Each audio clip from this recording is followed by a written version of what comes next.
आप हमारे नाज़रीन को ये बताएं कि एफपीसीसीआई इदारे की अहमियत क्या है मुल्क की इकनॉमी में? देखिए, दुनिया में जो फेडरेशन होती है ना, उसके सारे ट्रेड बॉडीज़ मेंबर होती हैं, हमारे यहाँ भी ऐसा ही है। तो जो भी सफारचार, जो प्रॉब्लम्स एक अगर आपने किसी प्लेटफॉर्म पे आना है तो वो फेडरेशन है, क्योंकि कोई लोहे की एसोसिएशन है, कोई गाड़ी की है, कोई टेक्सटाइल की है। तो इन सब के मसले जो अगर कोई एक प्लेटफॉर्म से आते हैं तो वो प्लेटफॉर्म जो है apex body federation Pakistan chamber of commerce and industry है। देखिए, इनका मेन रोल ये है कि गवर्नमेंट को पॉलिसी बना के देना कि आपको कौन कौन सी पॉलिसी किस सेक्टर में लगानी चाहिए जिससे इकोनॉमिक ग्रोथ हो, इंडस्ट्रियलाइजेशन हो, रोज़गार आए और मुल्क की एक्सपोर्ट बढ़े। अच्छा, ये जो आजकल मुल्क की इकोनॉमी के हालात हैं, जिस तरह मिनी बजट आ रही है, आईएमएफ भी है, सब कुछ है, तो as a president of FPCCI इसको आप किस नज़र से देखते हैं? भाई देखें, दुनिया भर में बहुत शदीद महंगाई है। उसकी वजह ये है कि सप्लाई चेन टूट गई है, सप्लाई चेन है नहीं इस वक्त। अमेरिका में भी आप जाएँ तो स्टोर खाली हैं, चीज़ों की डिलीवरी नहीं है, चीज़ें शॉर्ट हैं, दाम डबल हो गए हैं। कोरोना में जो है प्रोडक्शन काफ़ी बंद हो गई थी। कोरोना का जब जोर ख़त्म हुआ 19 में, जब कोरोना 20 में हुआ था तो लोग घर से बाहर नहीं निकलते थे। अब लोगों ने अडॉप्ट कर लिया, लाइफ चल रही है, रूटीन पे आ गई है। तो उसमें जब डिमांड आई तो फैक्ट्रियां जो बंद थी उससे जो है ना एक गैप पड़ गया। फिर शिपिंग लाइंस का प्रॉब्लम हो गया। अमेरिका में कंटेनर जो है सबसे ज़्यादा इंपोर्ट अमेरिका करता है, तो वहाँ 35% कंटेनर स्टक हो गए, क्योंकि अमेरिकन गवर्नमेंट ने हर एक को स्टाइपन इतना दिया हुआ था कि घर बैठ के आप काम कर लो या ना आओ, पहले अपनी हेल्थ देखो।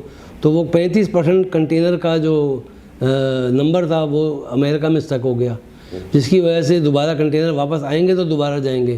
तो सप्लाई चेन टूट गई दुनिया की।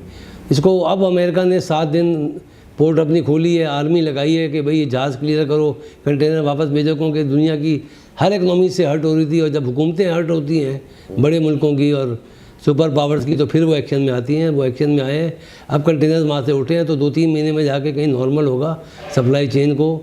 तो आपके ख्याल में तो माशाल्लाह इकोनॉमी जो है दुरुस्त समत में जा रही है? देखिए, इकोनॉमी जितनी चला सकते हैं उतनी तो चला रहे हैं, लेकिन आम आदमी, गरीब आदमी बड़ा परेशान है। दुनिया भर में यही है। इसका क्या इलाज है? अब एक चीज़ का तजावीज़ दी है। देखिए, एक मेरी बात सुने, खाने का तेल बाहर से आता है, $600 था, $1400 हो गया। उसमें हुकूमत क्या कर सकती है? लोहे का दाम था $400, $1000 हो गया। हर चीज़ के दाम डबल ट्रिपल हो गए हैं। तो उसमें कोई आदमी, दुनिया में आप जिस जगह जाएंगे, मैं तो बीच में 1-2 जगह बाहर गया हूँ, तो उनकी एक तो आवाम का भी हाल वही है, उनकी भी करेंसी जो है डिवैल्यू हो रही है, उनके यहाँ भी शदीद महंगाई है, चीज़ें मिलती नहीं हैं, लोग रो रहे हैं। ये तो एक इंटरनेशनल फिनोमिना है। ऑयल की प्राइस $90 के करीब पहुँच गई है। तो ये तो एक बहुत बड़ा जो है ना मसला। आप तो बड़ी पॉजिटिव बातें कर रहे हैं, लेकिन जब हम आवाम से बात करते हैं तो वो कुछ देखिए, आवाम तो हर वक्त रोती रहती है। और देखिए, जेन्युइन तो तकलीफ है ना, दाम बढ़ गए। हाँ, ये बात, ये इसमें तो कोई बात नहीं, लेकिन मैं ये कहता हूँ कि ये फिनोमेना दुनिया भर में है, क्योंकि दुनिया में हर आदमी रॉ मटेरियल इंपोर्ट करता है, तो अपनी कोई ना कोई चीज़ बनाता है, कोई कहीं से मंगाता है। तो ये एक प्रॉब्लम यूनिवर्सल है, ये पाकिस्तान का प्रॉब्लम नहीं है। पाकिस्तान का प्रॉब्लम ज़्यादा मिसमैनेजमेंट है, टाइमली डिसीजन नहीं है। गैस मंगानी है, टाइम पे नहीं मंगाई। कोई भी काम है, पेट्रोल पंप वालों ने हड़ताल की तो उनकी बात मानी। मतलब जो प्रीएम्प्ट नहीं करते, उनको पता है प्रॉब्लम आ रहा है तो बैठे रहते हैं, जब तबाही हो जाती है तो फिर उठते हैं कि अच्छा इसका। गुज़िश्ता 1 साल ड्यूरिंग योर टेन्योर कितनी तजावीज़ आपकी हुकूमत ने मानी? हम तो पूरे पाकिस्तान की सारी बॉडी से मंगवाते हैं, फिर उसको इकट्ठा करके और जो उस पर डिबेट करके भेजते हैं।